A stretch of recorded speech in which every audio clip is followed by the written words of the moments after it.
네, 오늘 여러분들과 나눌 말씀은 예레미야서 29장의 말씀입니다.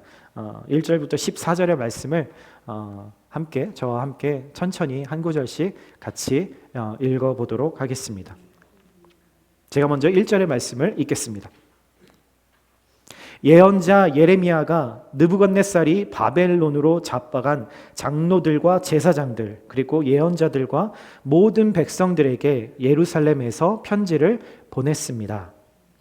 그때는 여호야긴 왕과 그의 어머니 내시들 유다와 예루살렘의 신하들 그리고 기술자들과 대장장이들이 예루살렘에서 포로로 끌려간 후였습니다. 유다 왕 시드기야가 사반의 아들 엘라사와 힐기야의 아들 그마랴를 바빌로니아 왕 느부갓네살에게 보냈습니다. 그래서 예레미야는 그 편지를 그들에게 주어 바빌론으로 보냈습니다. 편지의 내용은 이러합니다. 만군의 여호와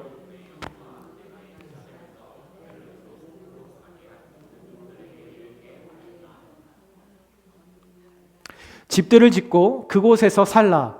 정원을 만들고 그곳에서 나는 열매를 먹으라. 아내를 취해 아들들과 딸들을 낳으라. 너희 아들들을 위해 그 아내들을 취하고 너희 딸들을 결혼시켜 그들이 아들, 딸들을 낳게 하라. 너희가 그곳에서 번성하고 수가 줄지 않게 하라. 또한 내가 너희를 포로로 가게 한 성읍의 평안을 간구하라. 그 성읍을 위해 여호와께 기도하라. 이는 그 성읍이 평안해야 너희도 평안할 것이기 때문이다. 이스라엘의 하나님 만군의 여호와께서 말씀하셨다. 너희 가운데 있는 예언자들과 점쟁이들이 너희를 속이지 못하게 하라. 또 그들이 꾼 꿈 이야기에 너희는 귀 기울이지 말라. 그들이 내 이름으로 너희에게 거짓되게 예언한다. 내가 그들을 보내지 않았다. 여호와의 말이다. 여호와께서 이렇게 말씀하셨다. 바벨론에서 70년이 차면 내가 너희를 돌아보아 너희를 이곳으로 돌아오게 할 것이라는 내 은혜로운 약속을 너희에게 이행할 것이다. 여호와의 말이다. 내가 너희를 위해 갖고 있는 계획들은 내가 알고 있으니 그것은 평안을 위한 계획이지 재앙을 위한 것이 아니며 너희에게 미래와 소망을 주기 위한 것이다. 그러면 너희가 나를 부르고 와서 내게 기도할 것이고 나는 너희 말을 들을 것이다. 너희가 너희의 온 마음으로 나를 찾을 때 너희가 나를 찾고 나를 발견할 것이다. 여호와의 말이다. 내가 너희에게 발견될 것이다. 그리고 내가 너희의 포로 상태를 돌이킬 것이다. 내가 너희를 추방했던 모든 곳들과 모든 민족들로부터 너희를 모을 것이다. 그리고 내가 너희를 포로로 끌려가게 했던 그곳으로 다시 데려올 것이다. 여호와의 말이다. 아멘. 네. 오늘 여러분들과 함께 나눌 말씀의 제목은 하나님의 본심이라는 제목을 한번 지어봤습니다. 하나님의 진짜 마음, true heart는 무엇일까? 오늘 본문의 이야기가 좀 다양한 사람들의 낯선 이름들도 나오고 했는데 배경을 하나로 요약하면 그렇습니다. 결국 유다가 멸망해서 바벨론에게 멸망해서 이제 포로로 유배되어서 바벨론으로 끌려가죠. 그 끌려간 사람들에게 하나님이 편지를 써서 보내주세요. 그 편지를 함께 읽고 반응하게 되는 그 내용의 본문입니다. 얼마 전에 저희가 BTS라는 말을 교회에서도 저희 교회에서는 자주 쓰기 때문에 얼마 전에 한국에서 진짜 BTS요. 그 가수 그룹인 그 BTS 멤버가 거의 5년 만에 다시 콘서트와 앨범 활동을 재개했다는 소식을 들었습니다. 안 들을 수가 없더라고요. 온 미디어에 다 그런 이야기들이 나와서 광화문에서 아리랑이라고 하는 새 앨범으로 첫 콘서트를 열었는데 그 콘서트, 광화문에서 열었던 그 콘서트 하나의 경제 효과가 3조 원이었다라고 이야기를 하더라고요. 그 BTS 멤버들이 5년이라는 공백 기간을 가질 수밖에 없었던 이유 여러분 다 아시죠? 예, 아시다시피 다 군대를 다녀와야 했기 때문이었죠. 약간의 그 군대 썰을 제가 꺼집어 오려고 약간 BTS를 이야기했습니다. 여기 계신 성인 남자분들이라면 가끔 자녀들이나 주변 사람들을 보면서 특히나 자녀들 보면서 그런 생각을 하게 될 때가 있죠. 아이고, 쟤는 좀 군대 좀 다녀왔으면 좋겠다. 예, 따가운 눈총이 있습니다만 예, 그런 이야기를 말로는 못하고 속으로 할 때가 있죠. 왜 그런 말을 할까요? 사실 솔직히 생각해 보면 나도 사실 크게 다르지 않으면서 그런 말을 할 때가 있는 것 같아요. 그런데 어떻게 됐든 한국에서 군대를 간다라는 것은 왜 사람들에게 특히나 되게 중요한 인생의 이벤트가 될까라고 생각을 해보면 남자가 뭐 여자도 마찬가지지만 남자들이 성인이 돼서 거의 처음 경험해 보는 도전이기 때문일 거예요. 그게 뭐냐면 내가 원하지 않는 상황임에도 불구하고 그것을 맞닥뜨려야 하는 것. 사실 뭐 19살, 20살이 될 때까지 내가 원하지 않는 일들을 물론 뭐 자잘하게 많이 하겠지만 어떻게 보면은 그런 인생에서 가장 어떤 장애물이 되는 내가 원치 않는 그것들을 선택해서 가야 하는 그 일들의 가장 첫 번째가 바로 군대에 들어가는 일일 것 같아요. 저는 1995년 12월에 논산훈련소에 들어갔다가 이듬해 2월에 제가 있을 부대에 재배치되기 위해서 TMO라고 하죠. 열차, 군 열차를 타고 저렇게 떠난 기억이 있습니다. 그날이 잊혀지지가 않는데 제가 후반기 교육을 부산에서 6주를 받았는데 그 부산은 잘 눈이 안 오는 지역이래요. 그 전까지는 제가 부산을 가본 적이 없어가지고 군대에서 한번 가본 게 처음이었어요. 근데 이 부산에 눈이 잘 안 오는데 그 해에는 눈이 꽤 많이 내렸던 그래서 그날 TMO를 타는 날 눈이 엄청나게 왔었습니다. 그 눈을 맞으면서 기차에 타고 저렇게 더블백을 메고 기차를 타고 이렇게 쭉쭉쭉쭉 이제 올라가는데 중간중간에 계속 역에 정차해요. 뭐 KTX 이런 거 아닙니다. 중간중간에 계속 정차하면서 가는 뭐 약간 무궁화호 같은 어떤 그런 열차인데 저와 함께 탔던 그 수백 명의 군인들 중에 그 정차역마다 뭐 몇 명 혹은 몇십 명씩 그 역마다 이렇게 내리게 되는 거죠. 내리는 곳은 그 이름을 불려 호명을 받아서 내리게 되면 그곳이 이제 2년 2개월 동안 자신이 이제 있어야 하는 그 자대의 그 지역이 되는 거예요. 그러니까 모두가 다 아무 말도 하지 않고 조마조마한 마음으로 나는 어디에서 내리나가 초미의 관심사인 거죠. 그러니까 뭐 기차를 탔다고 해서 편하게 갈 수 있는 게 아니라 마음이 되게 불안한 거죠. 근데 저는 계속 이렇게 중간중간에 부산에서부터 이렇게 쭉 이렇게 올라가는데 제 이름을 호명을 하지 않더라고요. 근데 이제 거의 서울에 가까워지는 것 같았어요. 그래서 아싸 속으로 서울이다.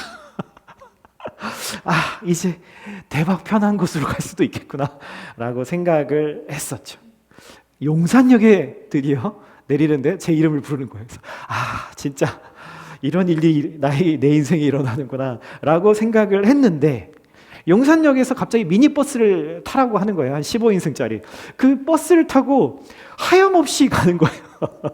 1시간 반 거의 넘게 버스를 타고 달렸습니다. 서울이 멀어지기 시작했어요.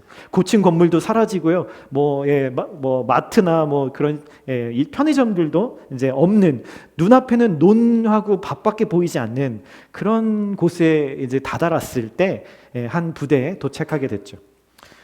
진짜 어딘지도 모르고 그런 채로 이제 백 하나 메고 마치 얼마의 값이 팔려가는 중세시대의 노예 같은 그런 마음을 제 인생에서 처음 느껴본 거죠. 그렇게 거기에 도착하기 전까지 막막하고 불안한 그 마음이 이제 내무실을 딱 열게 됐을 때 26개월을 함께 보낼 그 최종의 그 사람들의 눈빛과 얼굴을 봤을 때 진짜 그 두려움은 가장 최고조로 올랐던 것 같아요. 한 번도 본 적 없는 그 눈빛질 무표정하면서 싸늘하면서 뭔가 나를 잡아먹을 것 같은 그 사람들의 그 눈빛이 이렇게 보면서 이렇게 제대로 쳐다보지도 못하죠. 이제 난 죽었구나. 여기에 갇혔구나. 내가 선택해서 걸어가는 인생은 여기서 끝이구나 라는 그런 생각을 했었던 적이 있습니다. 왜 굳이 이런 이야기를 하냐면, 오늘 우리가 읽었던 이 예레미야서 29장에서 유다 사람들이 느꼈을 그 마음이 약간 이런 것과 비슷할 수 있겠다라는 생각 때문이에요. 여러분, 유다 사람들은 바벨론이라고 하는 나라의 침략을 받아서 나라가 망합니다. 전쟁 포로로 바벨론으로 끌려가게 되는 거죠. 이미 예루살렘에 살고 있었던 그 집들은 다, 자기 집들은 불타 없어졌고 나라는 사라졌고 자신들이 섬기던 그 왕도 자신들과 똑같이 포로로 낯선 땅의 유배자가 된 거예요. 내가 만약에 이런 상황을 겪게 된다면 여러분, 우리는 어떤 마음을 겪게 될까요? 난 이제 망했구나 라는 생각이 들지 않을까요? 여러분, 유다 사람들이 마주한, 그때 당시에 마주한 이 29장에서 이 하나님의 편지를 읽고 있는 이 사람들의 현실은 완전한 실패였고요. 인생에서 가장 이거보다 더 심한 절망의 시간들은 없었을 겁니다. 그래서 여러분, 우리는요, 이 비극을 인간의, 사람의 마음의 어떤 그 초점으로 보는 것이 아니라 하나님의 눈으로 봤을 때 이 처참한 현실, 가장 최고의 이 비극을 하나님의 눈으로는 어떻게 봐야 하는 건가라는 생각을 해보게 되는 거죠. 이게 진짜 비극인지, 진짜로 망한 건지, 이제 더 이상 소망이 진짜 없는 건지, 내 기준과 사람들의 기준이 아니라 하나님의 눈과 기준으로 제대로 봐야 한다라는 거죠. 유다 사람들이 고향 예루살렘에서 잘 살 때가 있었어요. 여러분, 그럴 때, 잘 살고 있었을 때, 그때의 영적 상태가 어땠는지 여러분 기억하시나요? 여러분, 솔로몬이 지었던 그 최고로 화려했던 성전에 예배 드리러는 갔지만 정작 그들의 삶 속에서는 하나님을 쳐다보지도 않고 하나님을 의식하지도 않고 살았어요. 몸은 그들이 믿는 세상의 중심이었던 그 성전에 있었지만, 몸은 성전에 있었지만 마음과 그들의 마음은 하나님과 상관없는 그 변두리, 하나님을 변두리로 몰아내고 자신이 중심부에 서 있었던 상태였죠. 그런데 아이러니하게도 그래서 하나님은 바벨론이라고 하는 그 거친 변두리로 유다 사람들을 몰아내십니다. 버리신 게 아니었어요. 세상에게 빼앗겼던 그 눈을 돌려서 이제는 하나님을 똑바로 마주 보게 하시려는 진짜 영적인 중심부로의 이동을 하나님이 하게 하셨다라는 거죠. 그래서 오늘 본문은 바벨론이 이들을 어떻게 해서 끌고 갔다라고 이야기하지 않고요. 3절에 보면 하나님께서, 여호와 하나님께서 그들을 그렇게 보내셨다라고 분명히 주어를 하나님이라고 이야기를 하고 있는 거죠. 자, 오늘 이들의 이 상황과 지금 나와 우리의 영적인 상태가 어쩌면 일치하고 있는 모습일 수 있습니다.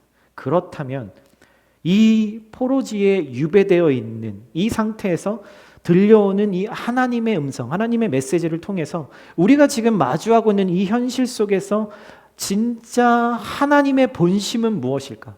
나를 왜 이러한 곳에, 또 내가 왜 이런 곳에 있게 됐는지에 대한 하나님의 진짜 마음을 우리가 함께 나누어 보고자 합니다. 바벨론으로 끌려간 포로들은요, 사실 평범한 사람들은 아니었어요. 여러분들이 만약에 바벨론 침략자였다면 여러 번 1차, 2차, 3차 거쳐서 이제 유다 사람들을 끌고 갔는데 어떤 사람들을 제일 먼저 끌고 갈까요? 유익이 될 만한 사람들, 소위 말해서 돈 될 만한 사람들, 자기의 손과 발이 되어줄 만한 사람들, 데리고 가면은 많은 이익이 남을 사람들, 그렇죠? 그러니까 남아있는 사람들은 누가 남아있는 거예요? 쓸모가 없는 사람들만 남아 있는 거죠. 유다 사회에 내노라 하는 정치가들, 제사장들, 고위 관료들, 그리고 각 분야의 최고의 기술자들, 뭐 건축 기술자들, 그리고 전쟁 무기 만드는 기술자들, 뭐 도시의 뭐 그런 수로나 이런 것들을 만드는 기술자들, 이런 사람들을 다 쏙쏙쏙쏙 빼서 데리고 갔다라는 거예요. 예루살렘에서 어깨에 좀 힘 좀 들어간 사람들이죠. 내 능력이면, 내 배경이면 얼마든지 어디서든 먹고 살 수 있는 그렇다고 믿었던 엘리트들이었어요. 그런 그들이 자기가 살던 땅에서 원하지도 않는 낯선 곳으로 끌려갔단 말이에요, 여러분. 말 그대로 내 의지와 상관없이 그렇게 된 거예요. 우리가 제가 처음에 말씀드렸던 뭐 군대에 끌려간다라는 표현을 쓰잖아요, 우리도. 그런 것처럼 말이죠. 말도 전혀 통하지 않아요. 여러분, 이스라엘 사람들은 히브리어를 쓰는데 바벨론 사람들은 아람어라고 하는 언어를 쓰죠. 그래서 여러분 나중에 예수님도 아람어와 이 히브리어를 혼용하는 그런 시대가 나중에 오게 됐죠. 왜냐하면 거기서 살면서 2세대, 3세대, 4세대들이 거기에서 아람어가 더 익숙해졌기 때문이에요. 문화도 완전히 달랐어요. 여러분, 바벨론의 문화는요, 완전 다신 종교이고요, 종교와 정치가 하나 되는 그런 사회였어요. 그런데 이스라엘은 유일신이신 하나님만을 믿는 그런 문화였죠. 전혀 완전히 다른 상황이었어요. 당시 바벨론은요, 예루살렘에 비하면 어마어마하게 큰 대도시였거든요. 높이가 90m나 되는 거대한 탑이 솟아 있었고요. 정말 푸른 보석으로 빛나는 성문이 있는 화려한 제국이었고요. 최신식 건축물, 그리고 계획된 도시, 신도시처럼 도시 곳곳에 인공수로를 깔아가지고 완전히 당시에 사람들이 메트로폴리탄이 될 수 있도록 첨단 도시를 만들었던 곳이 바로 바벨론의 수도였습니다. 이들이 바벨론 땅에 떨어졌을 때, 거기에 끌려왔을 때 여러분, 그들이 느꼈던 그 감정이 뭐였을까요? 복잡한 마음이었겠죠. 엄청 기가 죽은 거겠죠. 그 엄청난 규모의 문화 앞에서 유다에서 어깨 좀 힘을 주고 살았던 유다의 엘리트들은 완전히 기가 죽고 무기력해졌어요. 게다가 어제까지는 말 한마디로도 자신의 권력과 힘을 사용할 수 있는 사람들이었는데 바벨론으로 오자마자 글도 못 읽어요. 말도 못 알아들어요. 완전히 아무것도 할지 모르는 귀머거리 외국인 노동자 처지가 된 거죠. 여러분, 예루살렘에서는 뭐 박사학위도 가지고 있고 뭐 자격증도 가지고 있었던 사람이었을지 모르겠지만 졸지에 아무것도 아닌 사람, 정말 밑바닥에 그냥 아무것도 몰라도 할 수 있는 그런 일들만 할 수 있는, 명함도 필요 없고 타이틀도 아무 쓸모가 없어진 현실, 나라는 존재는 무가치한 사람이 된 상황이었다라는 거죠. 여러분, 이게 얼마나 큰 충격이었을까요? 이게 하루, 일주일, 한 달 이 정도 가고 말았을까요? 안 그랬을 거예요.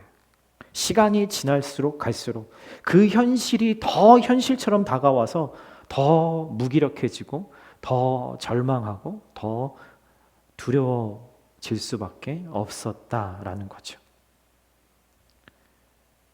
이 예레미야서 29장의 유다 사람들의 상황이 이런 상황이었다라는 거예요. 에릭 에리슨이라고 하는 한 학자, 되게 유명한 학자가 있는데요. 그분이 인간의 마음에 대해서 아주 이렇게 날카로운 말을 쓰셨대요. 한번 제가 읽어드릴게요. 사람들은 평소에는 내가 누구인가? 라는 질문을 안 한대요. 여러분, 진짜 그렇지 않아요? 그런 질문을 잘 하지 않죠. 보통 우리는 보통 나의 정체성이 뭔가라는 질문을 할 때가 있는데, 여러분, 내가 누구인가와 나의 정체성은 무엇인가가 일치하는 질문이 아니라는 거예요. 내 정체성이 뭔가라는 질문은 내가 이루고 싶고 내가 되고 싶은 그 꿈을 이루기 위해서 내가 지금 뭘 해야 하는지, 내가 어떤 방향으로 가야 그 꿈을 이룰 수 있을지, 성공할 수 있을지라는 질문이라는 거예요. 여러분, 그러니까요, 그리스도인으로서 나는 누구인가? 나는 지금 하나님이 주신 소명을 따라 걸어가고 있는가? 라는 이 질문과는 다른 결의인 거죠. 그런 질문을 우리는 평상시에는 거의 하지 않을 뿐더러 한다 해도 아주 얕은 수준의 생각에 미칠 수밖에 없다라는 거죠. 그런데 진짜 하나님을 믿는 과연 나는 누구인가? 제대로 살고 있나? 이런 질문을 할 때가 있는데, 그럴 때는 어떤 때냐면 심각하게 병이 들었을 때, 정말 깊은 고난에 빠졌을 때, 그리고 내 존재가 아무것도 아닌 것 같은 그런 허무함에 빠졌을 때, 그럴 때에만 사람들은 비로소 이 질문을 하게 된다라는 거죠. 여러분, 동의되세요? 저는 이 글을 읽고서 너무 동의가 되더라고요. 여러분, 우리는 일이 잘 풀릴 때는 내 삶을 제대로 보려고 하지 않아요. 내 삶에 얼마나 거품이 껴져 있는지 보지 않죠.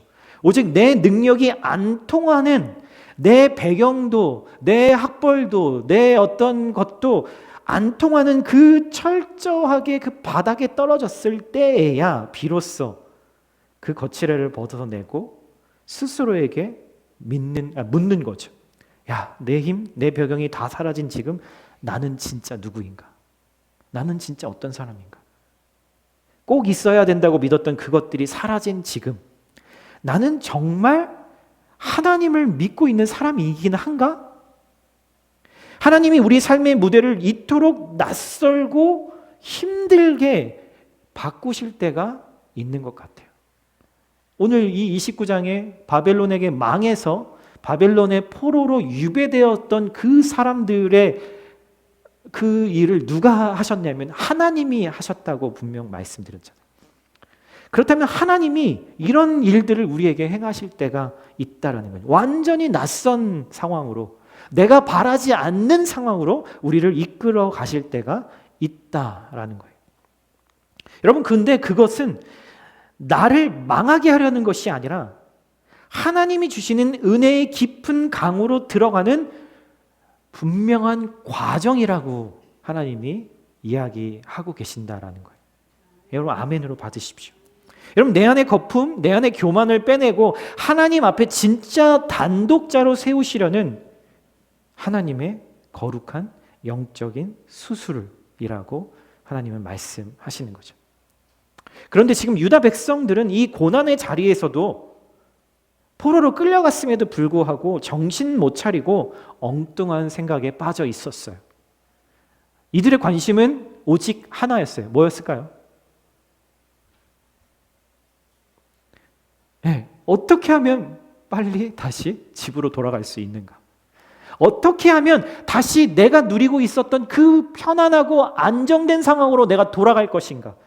어떻게 하면 여기서 빨리 탈출해서 옛날처럼 예루살렘에 돌아가서 잘 나가는 그런 삶을 살게 될 것인가? 이게 그들의 유일한 관심사였다라는 거죠.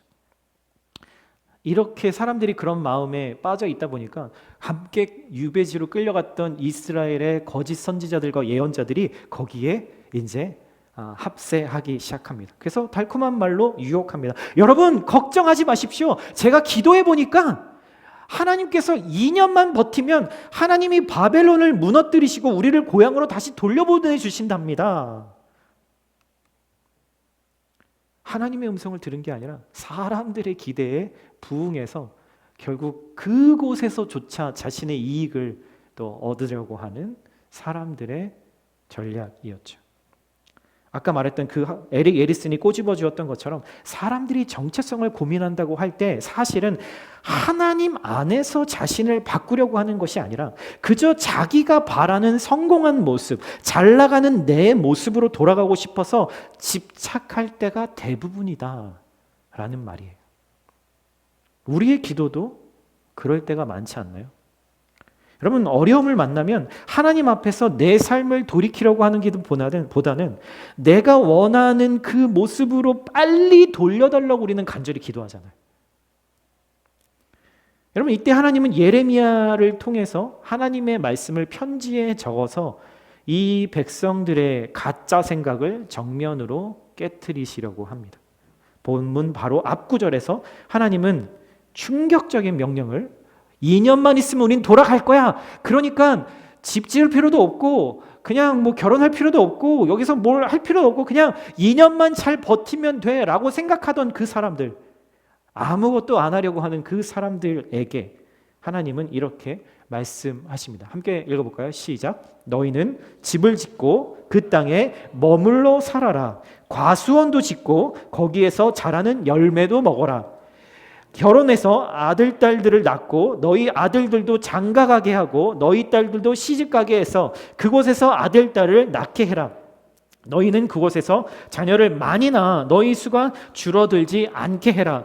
그리고 내가 너희를 쫓아보낸 그 성에 평안이 임하도록 기도하고 너희가 살고 있는 성을 위해 여호와께 기도하여라.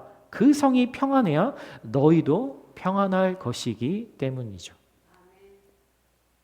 여러분, 지금 하나님은요, 빨리 탈출하게 해주세요 라고 그 요행을 바라면서 삶을 낭비하지 말라라고 말씀하고 계세요.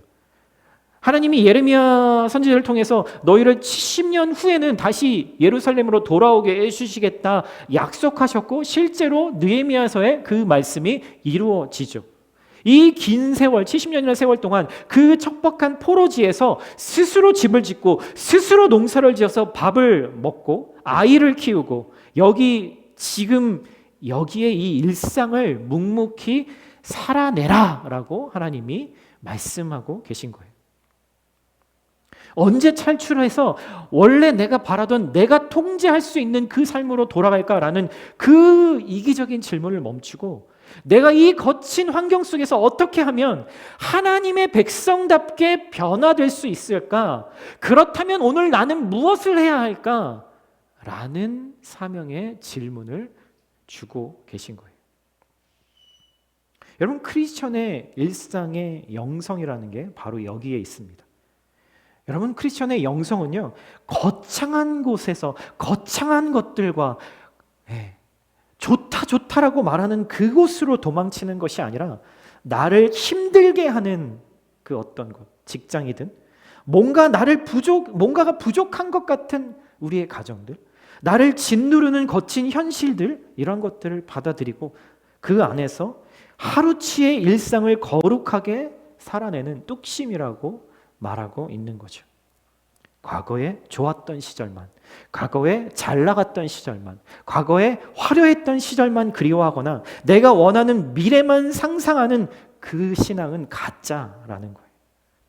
주님이 허락하신 오늘이라고 하는 그 현실 속에서 내가 어떻게 변화해야 할까라고 몸부림칠 때 진짜 신앙이 거기에서 시작된다라고 말씀하고 계세요. 여러분, 이제 우리는 오늘 읽은 본문 말씀을 통해서 우리를 힘든 환경에 두신 하나님의 진짜 속마음을 여기에서 깨달을 수 있어야 돼요. 예레미야서를 단 한 번도 읽어보신 적이 없는 분들이라도 다 알만한 말씀, 정말 많은 사람들이 좋아하는 그 구절이 여기에 나오는데 바로 11절의 말씀일 겁니다. 한번 읽어볼게요. 너희를 위해 세운 나의 계획을 내가 알고 있으니 내가 너희에게 재앙이 아닌 희망이 넘치는 미래를 주려 한다. 여러분, 많은 분들이 이 구절을 하나님이 나에게 고난 없이, 지금이라도 고난 없이 탄탄대로를 걷게 해주시겠다라는 약속쯤으로, 위로의 말씀쯤으로 오해할 때가 많습니다. 여러분, 하지만요, 이 본문의 맥락에서 이 말씀을 이해해야겠죠. 이 말씀은 바벨론 포로 생활 70년이라는 엄청난 그 징계, 하나님의 징계의 한복판에서 선포하신 하나님의 말씀이라는 것을 잊으면 안 돼요. 인간의 눈에는 나라가 망한 게 재앙처럼 여겨지고 내가 지금 아무것도 할 수 없는 무가치한 존재가 된 것이 재앙이라고, 최고의 재앙이라고 생각할 수 있지만 하나님의 마스터 플랜 안에서는 이 고난은 백성들을 깨끗하게 하셔서 진짜 평안과 새 미래를 주시기 위한 사랑의 매였다라는 거죠. 성전이 파괴된 절망 속에서 하나님은 놀라운 약속을 주고 계신 거예요. 며칠 전에 그런 생각이 들었어요. 옛날에 왜 조선시대에 한국 사람들이 다른 나라 사람들에게 눈에 볼 때 뭐라고 불렸냐면 백의 민족이라고 불렸잖아요. 왜 조선 사람들이 다 이렇게 뭐 천민이든 뭐 평민이든 뭐 누구든 관계없이 왜 굳이 하얀 옷을 입고 살았을까? 물론 뭐 기술이 딸려서 뭐 그렇다고 이야기할 수 있을지 모르겠지만 그럴 수 있잖아요. 좀 더 하얀색이 아니면 좀 더 이렇게 자주 안 빨아도 되고, 그렇죠? 더 옷을 이렇게 편하게 또 오래 입을 수 있을 것 같은데 예전에 복원된 조선시대의 사람들의 그 사진들을 봐도 다 하얀 옷을 입고 있더라고요. 여러분 왜 그럴까요? 왜 그랬을까요? 네. 더러움을 어떻게 보면은 더럽게 되는 거를 더 이렇게 빨리 캐치하고 거기에 민감해지기 위함이 아니었을까요? 그 깨끗함을 유지하려고 하는 조선 시대 그 백성들의 어떤 그런 성향이지 않았을까라는 생각이 듭니다. 여러분 마치 우리가 하나님이 우리를 이런 바벨론이라고 하는 유배지, 낯선 곳, 꼭 우리가 어딘가로 가야만 하는 것이 아니라 우리의 마음이 유배된 것 같은 그런 상황들, 우리의 상황이 유배된 것 같은 그런 상황들을 겪을 때가 있잖아요. 근데 하나님의 진짜 속마음은 그곳에서, 그 낯선 곳을 통해서 하나님이 우리를 깨끗게 하시고 다시 진짜 평안, 그들이 말하는 거짓 평안이 아니라, 능력 없는 평안이 아니라 진짜 평안, 그리고 진짜 미래를 주시기 위한 하나님의 메시지였다라는 거죠. 12절, 13절에 이렇게 이야기는 한번 같이 읽어볼까요? 시작. 너희가 내 이름을 부르고 내게 와서 기도하면 내가 너희의 기도를 들어주겠다. 너희가 온전한 마음으로. 여러분 여기에 엄청난 역설이 담겨 있습니다. 유다 백성들은 예루살렘 성전이라는 좋은 환경에 있을 때는 하나님을 찾지 않았어요. 하나님을 전심으로 찾지 않았다라는 거예요. 그들은 그렇게 얘기했어요. 실제로 성전 앞에 가서 지금 예레미야가 그렇게 설교하잖아요. 성전 앞에서, 문 앞에서 예배드리러 가는 그 사람들한테 그곳에서 거짓 선지자들, 거짓 제사장들의 말을 듣지 마십시오. 그것은 하나님의 음성이 아닙니다라고 이야기를 했었던 사람이잖아요. 그러면서 그 성전에서 예배드리고 나오는 사람들이 뭐라고 얘기했냐면 예배가 참 좋다. 말씀이 참 듣기 좋다라고 말했지만 여러분 그들의 예배는 예배당을 벗어나서 정말 진짜로 궁극적으로 가야 할 종착지, 자신들의 삶으로 그 예배를 가져가지 못했어요. 그런데 지금 바벨론에서는요, 예배드릴 성전도 없고요, 제단도 없고요, 바벨론의 이 거친 들판에 완전히 가장 밑바닥 인생으로 떨어지니까 그들의 마음이 비로소 온 마음을 다해 전심으로 하나님을 찾기 시작했다라는 거죠. 껍데기가 드디어 벗겨지고 하나님과의 진짜 관계가 살아나기 시작했다. 여러분 요즘 저와 여러분들이 있는 이 영적인 그런 곳은 여러분 예루살렘인가요? 바벨론인가요? 만약 여러분들이 바벨론에 끌려간 유다 사람들처럼 내가 원치 않는 일을 지금 마주하고 있다면 여러분 우리는 뭘 해야 할까요? 너무나 자연스럽게 우리에겐 불평이 나올 수 있겠죠? 그리고 너무나 자연스럽게 더 나은 플랜, better 플랜을 찾으려고 애를 쓰겠죠? 여러분 우리가 그런 일들의 우선순위를 둬야 될까요? 하나님은 오늘 그렇게 말씀하시지 않고 계셔요. 계속 말씀하시죠. 내게 찾아와서 기도하면 나를 찾고 찾으면 이라고 말씀하고 계시잖아요. 여러분 지난 한 주 매일매일 삼시세끼 잘 드셨나요? 예, 잘 드셨죠. 어떤 분들은 아침은 건너뛰시는 분들도 계시겠지만 어쨌든 우리 삼시세끼 잘 먹고 있잖아요. 근데 여러분 예수님이 말씀하신 것처럼 적어도 하루에 1시간은 하나님과 만나는 그 시간들은 확보하고 계신가요? 삼시세끼는 먹고 있는데 너희가 단 한 시간도 나와 함께 있을 수 없더냐라고 말씀하신 그 예수님의 말씀은 어떠신가요? 제가 말씀드리는 걸 오해하지는 마세요. 하나님을 위해서 뭔가 열심히 doing을 하라고 하는 율법적인 말씀을 드리고자 하는 게 아니라 한 시간은 시간 내서 뭔가를 열심히 신앙적으로 종교적으로 하시라고 말씀드리는 것이 아니라 내게 주어진 하루라는 그 시간 동안에 내 존재가 하나님과 함께하고 있는 그 being의 시간, 존재의 시간을, 여러분 어떻게 보면 거룩한 낭비의 시간을, 낭비하는 것 같지만 반드시 필요한 그 거룩의 시간을 여러분 갖고 계시냐라는 거예요. 거기에 대한 퀄리티는 뒤로 차치하고라도 두 번째 문제라고 해도 내가 원하는 것을 고집스럽게 주장하는 시간 말고 완전히 수동적으로 성령님께 끌려가는 한 시간을 말하는 거예요. 여러분 이건 없이는 아무것도 일어나지 않아요. 안타깝지만 아쉽지만 현실은 그렇습니다. 기도 없이는, 하나님 앞에 머무르는 시간 없이는 우리에게 아무 일도 일어나지 않습니다. 영적으로 바벨론에 끌려간 것 같은 이 시간에는 우리는 철저하게 하나님께 끌려가야만 해요. 군대에 끌려가는 것처럼 우리도 하나님께 끌려가야 돼요.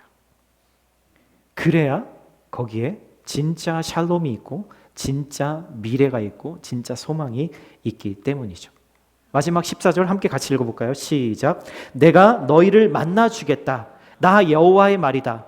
그리고 내가 너희를 포로 상태에서 풀어주겠다. 너희를 쫓아보낸 세상의 모든 나라에서 너희를 모아 다시 이곳으로 데려오겠다. 나 여호와의 말이다. 여러분 우리가 하나님을 찾을 때 하나님은 14절에 이렇게 말씀하시는 거예요. 너희를 포로된 중에서 다시 돌아오게 하겠다라고 약속하세요. 너무나 다행인 건 내가 하나님을 찾으면 우리는 누구를 만나고 싶은 사람이 있어도 그 사람이 나를 안 만나주면 못 만나는 거잖아요. 근데 하나님이 온 만물의 주관자이신 하나님이 내가 찾으면 반드시 꼭 만나주시겠대요. 이게 성경의 약속이잖아요. 여러분 제가 지난주에 어떤 일 때문에 고객센터의 상담원과 만나려고 전화를 했는데 전화할 때마다 대기자가 25명, 30명이래요. 그런 사람하고도 통화하기가 그렇게 어려운데 하나님은 대기자 없이 내가 찾으면 만나주시겠대요. 또 여기서 하나님이 내가 돌아오게 하시겠다라는 말은요, 단순히 이스라엘로, 고향 땅으로, 내 집으로, 내 가족들이 있는 곳으로, 내 소유가 있는 곳으로, 예루살렘으로 돌아오겠다라는 것만을 뜻하지 않아요. 진짜 의미는요, 장소와 땅의 개념이 아니라 하나님의 자녀가 하나님께 회개하고 깨끗하게 돼서 하나님과 지금 그 만남의 시간을, 그 존재의 시간을 같이 있을 수 있는 그 영적인 스테이러스로, 상태로 돌아오게 하시겠다라는 뜻이죠. 진짜 구원과 회복은요, 환경이 빨리 바뀐다고 찾아오지 않아요. 우리의 마음이 하나님께로 온전히 돌이켜졌을 때 그때 회복은 시작되는 거니까요. 사랑하는 형제자매 여러분, 오늘 여러분들은 영적으로 어디에 지금 머물고 계신다라고 생각하세요? 고향이요? 아니면 본문의 사람들처럼 낯선 곳 어딘가요? 유다 사람들이 바벨론이라고 하는 이 자신이 완전히 무가치한 존재로 바뀌어버리는 가장 싫어하는 환경이 지금 내 현실이라면 빨리 그때 옛날의 모습대로, 옛날에 그 잘 나가던 안전했던 그 환경으로 돌려달라고 하는 기도에 머무르시면 안 돼요. 여러분 기도가 바뀌어야 됩니다. 성령님은 우리의 기도를 바꾸시는 분이세요. 하나님, 이 힘든 환경 속에서 내가 어떤 그리스도인으로 살아야 합니까? 내가 오늘 성실하게 내 일상에서 살아내야 할 그 일은 무엇일까요? 여러분 크리스천의 영성은 화려한 기적을 바라는 게 아니라요, 막막한 현실을 묵묵히 껴안는 일상의 성실함에서 완성돼요. 바벨론 한복판에서 묵묵히 집을 짓고 밭을 일구었던 그 유다 사람들처럼 우리에게 주어진 오늘이라는 이 삶의 자리를 예배의 자리로 바꾸어 가는 일을 하나님이 기대하고 바라고 계신 거죠. 우리를 향한 하나님의 생각은 재앙이 아니라 평안이며 미래와 희망이래요. 바벨론으로 포로로 끌려갔어요. 그거는 누가 봐도 심판을 당한 거잖아요, 여러분. 여러분, 하나님의 심판은요, 심판으로 끝나지 않는다는 거예요. 그거는 그냥 과정이라는 거예요. 하나님의 진짜 real heart, 본심은 심판이 아니라 다시 원래의 그 관계로 돌아가는 것. 나를 낯선 곳으로 보내실지라도, 나를 무기력하게 만드실지라도 하나님은 그 낯선 곳에서, 그 무기력해진 곳에서 내가 그것을 온몸으로 경험하고, 그래서 한숨 섞인 말로 하나님, 저에겐 주님밖에 없군요. 주님밖에 없습니다. 라는 단순한 고백이 나오게 하시려는 하나님의 진짜 계획이세요. 왜냐하면 그게 환경에 좌지우지 되지 않는 진짜 평안이고 흔들리지 않을 수 있는 진짜 소망이기 때문입니다. 오늘 내 삶의 자리에서 온 마음으로 주님을 찾고 구하고 묵묵히 하루를 살아내시는 거룩한 성도님들을 되시기를 예수님의 이름으로 축복드립니다. 아멘. 아멘.